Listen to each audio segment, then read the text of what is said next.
Good evening, everyone. Today is the 22nd of October, 2021, and I'm happy to join you all on the Via Satoshi's another episode. I'm your host. Satoshi, as always, is an expression. Right, so today, the title of the video is Nothing Goes Up Forever. And as I was talking about on my video yesterday, that everything was pumping up crazy and then there were some corrections. As you can see now, everything is on red today. So Bitcoin was down probably around 5%, and likewise Ethereum and Cardano and the top 10 altcoins and also the rest of the crypto market. So what's going on? So as I said, nothing goes up forever. Usually the markets work. They go up because the demand goes up, and then usually it corrects, and then it accumulates, and then it flatlines, and then it goes up again or it goes down. It's a very unpredictable market because the speculation is massive, and also the leverage is huge. We already talked about this on my previous videos about the leverage and how people get washed out.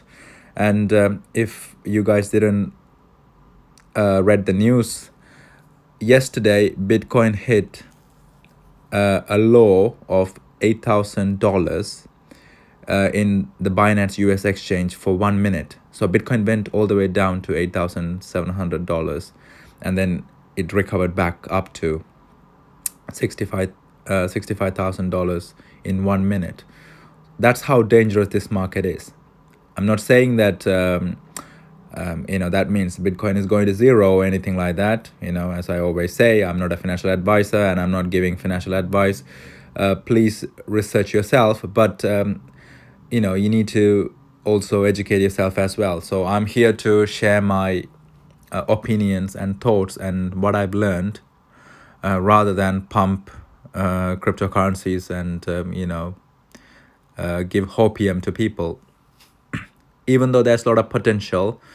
And as I promised yesterday, I would like to talk about Ethereum today. So Ethereum is the second largest cryptocurrency by market cap, but it's 1/3 of Bitcoin. So what is different compared to Ethereum and Bitcoin? Ethereum is a second generation blockchain as it is now, and it's a proof of work blockchain, but it will be moving to proof of stake very soon with ETH 2.0.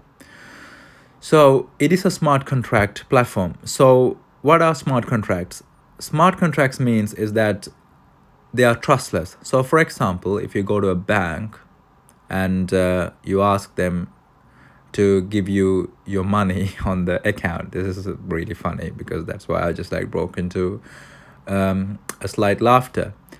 They will ask you questions if it's above certain amount of money. It used to be hundreds of thousands of pounds. Now it's probably thousands of pounds. It's hilarious because when bankers leverage themselves and crash the market into ashes, no one questions anything and the government comes and bails out. But ordinary people like you and me work hard and have money in the bank account and just wanted to withdraw it for some use.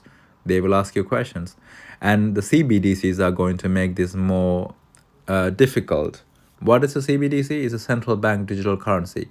Anyway, I'm not going to go on tangents. We will talk about CBDCs very soon because that's very important to why cryptocurrency fundamentals are essential, and cryptocurrencies and decentralized finance is not just about making money. Right. So I mentioned that word decentralized finance. That's what the DeFi, the buzzword. So Ethereum is a smart contract. What happens is these developers, the people who actually write smart contracts. So I'm going to try to explain this in layman terms. So I'm just not going to make any names in technical terms and stuff like that. So there's enough YouTubers and forums that you can even learn how to make smart contracts. So I'm just going to explain this in the most simple term, because that's what all you need to know. So these smart contracts will work like a precondition. So if this happened, do that. So if X puts 100 pounds, give them back 200 pounds. Or if X gives 1 Ethereum, give them back 2 Ethereum. Or if X wanted to borrow 2 Ethereum for 1 Bitcoin, yeah, do that. So as long as that if condition is met, the but condition will automatically happen. No one can control it because it's automated. That's what smart contracts are, and you can actually make those more and more complicated. So if it rains today, make sure that don't put the clothes outside, because if you put the clothes outside, your clothes won't get dry, so you won't be able to go to work tomorrow, because if you only have one set of clothes. So that kind of thing. It's just an example. So it's not about just raining and clothes, but those conditions. So one condition can be built up into certain layers, and the smart contracts get more and more complicated.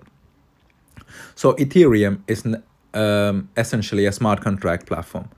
Bitcoin has a Lightning network on top of it. So it's layer 2 solution. Layer 2 means you have like a basic blockchain. So blockchain means like there's a lot of blocks in a chain connected to each other, and the layer 2 means it's built on top of it. So for example, a Bitcoin processes around 5 to 7 transactions per second, where Ethereum processes around 20 to 30 transactions per second. It's still very low because Visa, it's a centralized network, process around 5 to 10,000 transactions per second, the Visa card network. So you can see the scale. That's why all these bottlenecks are happening, where Ethereum fees are really high, because the demand is massive and Ethereum cannot handle it. Right, so coming back to the point of smart contracts. So what happens is, people like you and me and developers who understand how to write smart contracts would just go and do whatever they want to write. Like, that's it, because it's open source. Anyone can create anything on Ethereum. It's one of the blockchains, as an example. And it's purposely built, because Bitcoin was purposely built for preservation of value. So it is meant to be slow. It's like an elephant in the room. It is meant to be slow because it is it's hard to hack through. It's very secure. It survived all this time. And the second most trustworthy is Ethereum. So Ethereum is built that way because Ethereum is a second generation blockchain. But if ETH 2.0 comes out, then it'll be a third generation blockchain. Bitcoin is the first generation blockchain. So the other examples for third generation blockchains are like blockchains like Cardano and Polkadot and Solana and etc. etc. Comes to Ethereum. Is it a good bet to buy Ethereum? Yeah, but this is the thing. Ethereum has something called staking coming up very soon. They already have ETH 2.0 staking, but unfortunately, the staking smart contracts are locked until ETH 2.0 comes out. So if you stake your Ethereum, and you won't be able to withdraw it until ETH 2.0 comes out, and we don't know when ETH 2.0 is coming out. But it's very daunting. I can understand if someone is very new to the platform and listening to this. Staking and smart contracts, they're all very daunting. So staking itself will take another video to explain, and I will do that in the future videos. But yes, just be careful about investing on the market, because this is how fluctuating this is, right? And it fluctuates even more than that. And just remember, 2017 Bitcoin went all the way up to $20,000, and March 2020 it came all the way down to around $3,000, and now it's around about $60,000. So this market is a volatile market. Just don't look at the macro, look at the long-term picture. So I'm not going to do any predictions, but there's like all kind of $500,000 to $1 million worth of Bitcoin in 10 years.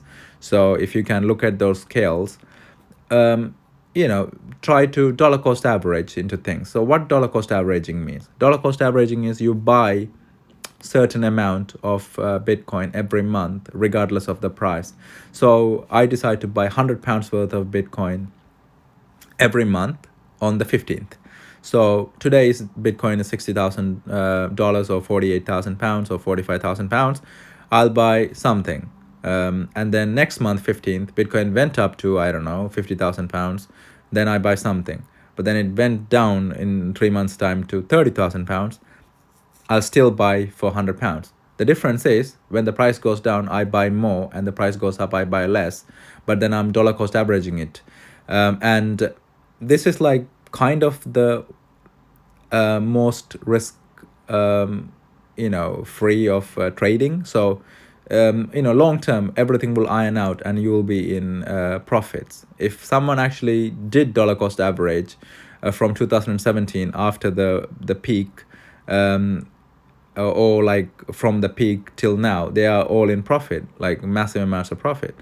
And this is not financial advice again, but make sure don't invest on something that you don't understand about, because that's not the point. You can't keep chasing money because it's not going to happen.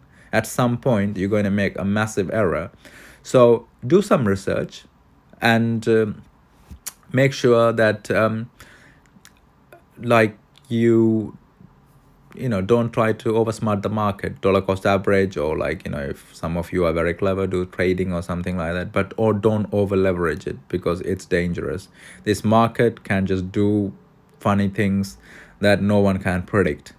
Anyway, thank you for listening to me, and I will meet you guys up with the next video, and we will probably go deep into the rabbit hole about more things about markets and smart contracts and staking, and more education videos. And please leave comments and like my videos and subscribe them. And if you want any topic specific, please leave on the comment, then I will try to make them on my next videos. Until then, thank you guys for listening. Thank you for your support. Bye bye.